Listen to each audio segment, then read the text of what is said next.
Assalamualaikum warahmatullahi wabarakatuh. Saya Nafis Diabian sebagai pemateri yang pertama. Sebelumnya kami dari kelompok 5 Sejarah Pendidikan Islam Modern ingin mempresentasikan dengan judul Sejarah Perkembangan Islam yang ada di India. Anggota kami terdiri dari Aini Fitriani, lalu ada Sri Mulyanti, lalu yang terakhir ada saya Nafis Diabian. Berikut saya jelaskan. Yang pertama itu sejarah kedatangan Islam di India. Catatan sejarah menyebutkan bahwa Islam ini masuk di India sejak abad ke-7 pada masa Rasulullah SAW. Pada saat itu masih ada pedagang-pedagang Arab yang sudah memeluk agama Islam dan juga sudah memiliki hubungan yang sangat erat dengan dunia timur melalui pelabuhan-pelabuhan yang ada di India, sehingga mereka bisa berdagang sekaligus berdakwah menyebarkan agama Islam. Pada masa Umar bin Khattab tahun 643 sampai 644 Masehi, Panglima Mughirah menyerang Sind tetapi gagal. Pada tahun itu pula Abdullah ibnu Amr Robi sampai di wilayah Mekran untuk menyiarkan Islam dan memperluas daerah kekuasaan Islam. Lalu pada masa Utsman bin Affan dan Ali bin Abi Thalib dikirim utusan ke India untuk menyelidiki adat istiadat dan jalan-jalan untuk menuju India. Inilah awal mula Islam menyebar ke India melalui jalur darat. Awal kekuasaan Islam di India terjadi pada masa Khalifah Al-Walid dari Daulah Ammawiyah tahun ke-8 Masehi. Sejak tahun 1020 Masehi muncul dinasti-dinasti kecil seperti Mamluk 1206 sampai 1290 Masehi, Khalji 1296 sampai 1316 Masehi, lalu ada Tugluk 1320 sampai 1413 Masehi, dan yang terakhir dinasti-dinasti kecil lainnya. Kerajaan Mughal di India dengan Delhi sebagai ibu kotanya didirikan oleh Zahiruddin Babur 1482 sampai 1530 Masehi. Lalu Babur meninggal pada tahun 1530 Masehi setelah memerintah selama 30 tahun. Dengan meninggalkan kejayaan-kejayaan yang cemerlang, pemerintahan selanjutnya dipegang oleh anaknya yaitu Humayun. Sepanjang masa pemerintahannya selama 9 tahun, negara yang dipimpin Humayun ini tidak pernah aman. Humayun kemudian digantikan oleh anaknya Akbar.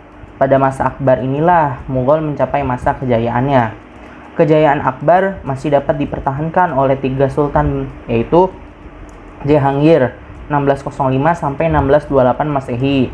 Lalu ada Shah Jahan 1628 sampai 1658 Masehi. Dan yang terakhir ada Aurangzeb 1658 sampai 1707 Masehi. Setelah itu, kemajuan Mughal tidak dapat dipertahankan. Pada abad ke-18, kerajaan memasuki masa kemunduran. Kekuasaan politik mulai merosot. Lalu ada suksesi kepemimpinan di tingkat pusat menjadi ajang perebutan. Lalu ada gerakan separatis Hindu di India Tengah, lalu Sikh di belahan utara, dan Islam di bagian timur semakin lama semakin mengancam sejak tahun 18 Masehi. Lalu keberadaan Inggris datang menjadi kekuatan terkemuka di sebagian besar wilayah India, terutama daerah-daerah yang mayoritasnya penduduk agama Islam, seperti Bengal, daratan Sungai Gangga, dan sekitar lembah Sungai Indus. Puncak dari kekuasaan Inggris diraih pada tahun 1857, ketika kerajaan Mughal benar-benar jatuh dan raja terakhir adalah Bahadur Shah yang diusir dari istana ke Rangoon. Berakhirlah sejarah kekuasaan dinasti Mughal ini di daratan India, yang merupakan salah satu kekuasaan Islam terbesar di kala itu. Dan tinggallah di sana umat Islam yang harus berjuang sangat keras untuk mempertahankan eksistensi mereka dari imperialisme barat di daratan India. Keadaan inilah yang mengunggah kesadaran para pemikir Islam untuk mencari solusi mengatasi masalah yang ada di negara tersebut. Itu saja, terima kasih dari saya. Selanjutnya akan dibacakan oleh teman saya. Assalamualaikum warahmatullahi wabarakatuh. Nama saya Sri Mulyanti dari kelas PAIS semester 5, NIM 1908101168. Di sini saya dari kelompok 5 yang akan membawakan materi yang kedua, yaitu mengenai tentang tokoh-tokoh yang menjadi penggerak utama terhadap perwujudan pembaharuan dan modernisasi di kalangan umat Islam di India. Yang pertama yaitu ada Syekh Waliullah. Nama aslinya adalah Qutb al-Din, dan karena kedalaman ilmunya dalam bidang keagamaan dia diberi gelar Syekh Waliullah. Syekh Waliullah lahir di Delhi pada tahun 1703. Ayahnya bernama Abdul Rahman, salah seorang ulama yang sangat disegani dan berwibawa dalam masyarakat. Pada tahun 1731, dia menunaikan ibadah haji dan sempat tinggal di Hejaz selama lebih kurang 40 bulan. Di Hejaz, ia memperdalam ilmu hadis dan ilmu fikih di bawah seorang ulama terkenal, dan di sini pula dia mendapat informasi tentang keadaan umat Islam di berbagai dunia. Ini menurut Yusran Asmuni 1982 pada halaman 75. Setelah kembali ke tanah airnya, dia kembali menyibukkan dirinya dengan mengajar di madrasah dan menulis sampai akhir hayatnya. Adapun ide pemikiran Syekh Waliullah adalah yang pertama, yaitu mengenai konsep pemerintahan. Nah, Syekh Waliullah itu berpendapat bahwa sistem khalifah yang pernah dirintis di zaman Al-Khulafa Al-Rasyidin harus digelar kembali. Yang kedua yaitu perpecahan umat Islam. Karena perbedaan aliran dan mazhab serta pertentangan antara golongan Syiah dan Sunni, Syekh Waliullah ingin mempertemukan beberapa perbedaan di antara kelompok-kelompok keagamaan Islam dalam sebuah sistem hukum yang berwatak. Yang kedua yaitu Sayyid Ahmad Khan. Nah, Sayyid Ahmad Khan lahir di Delhi pada tahun 1817 dan meninggal pada tahun 1889. Menurut keterangan, ia keturunan Husain, cucu Nabi Muhammad SAW, melalui Fatimah dan Ali. Neneknya Sayyid Hadi adalah pembesar di istana di zaman Alamgir yang kedua, yaitu pada tahun 1754 sampai 1759. Ia mendapat pendidikan tradisional dalam pengetahuan agama. Di samping itu, ia juga belajar bahasa Arab dan bahasa Persia. Ia rajin membaca untuk memperluas ilmu pengetahuannya dalam berbagai bidang ilmu. Pada waktu itu, berumur 9 tahun, ia sudah bekerja pada Serikat India Timur. Nah, ia juga pernah menjadi hakim, tetapi pada tahun 1846, ia kembali ke Delhi untuk melanjutkan studinya di sana. Adapun ide-ide pemikiran Syed Ahmad Khan, yang pertama yaitu untuk menyebarkan ide-idenya, ia mendirikan sekolah tinggi dengan model barat. Yang kedua yaitu pengaruh barat pada Syed Ahmad Khan terlihat dari pemikiran-pemikirannya yang rasional. Yang ketiga yaitu jalan untuk melepaskan diri dari kemunduran dan mencapai kemajuan menurutnya adalah menguasai ilmu pengetahuan dan teknologi barat. Dan yang keempat yaitu usaha pendidikan yang dilakukan Syed Ahmad Khan tidak terbatas pada pendidikan di sekolah Aligarh saja. Yang ketiga yaitu ada Sayyid Amir Ali. Said Amir Ali ini berasal dari keluarga Syiah yang di zaman Nadir Shah pada tahun 1736 sampai 1747. Pindah dari Khurasan di Persia ke India.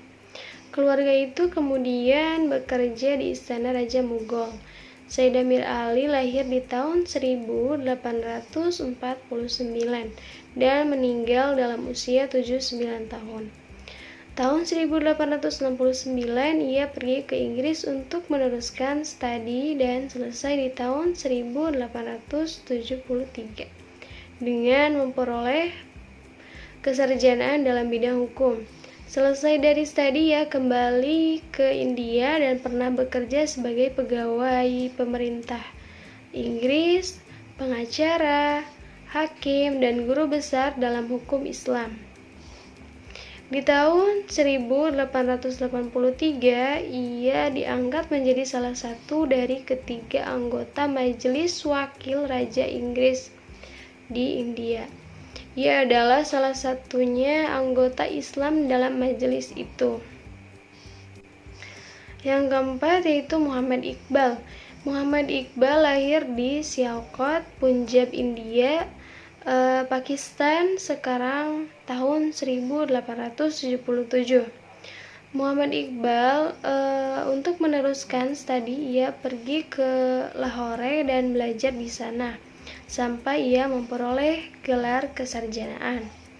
Di tahun 1905 ia pergi ke Inggris dan masuk ke Universitas Cambridge untuk mempelajari filsafat.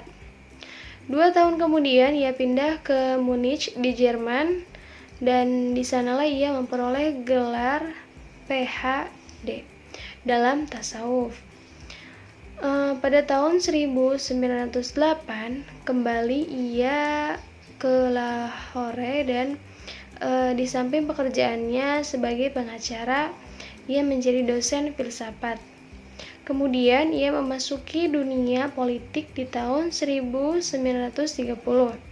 Dipilih menjadi Presiden Liga Muslim.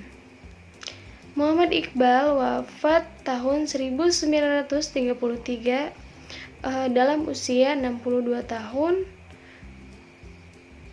Assalamualaikum warahmatullahi wabarakatuh. Yang ketiga mengenai perkembangan Islam di India.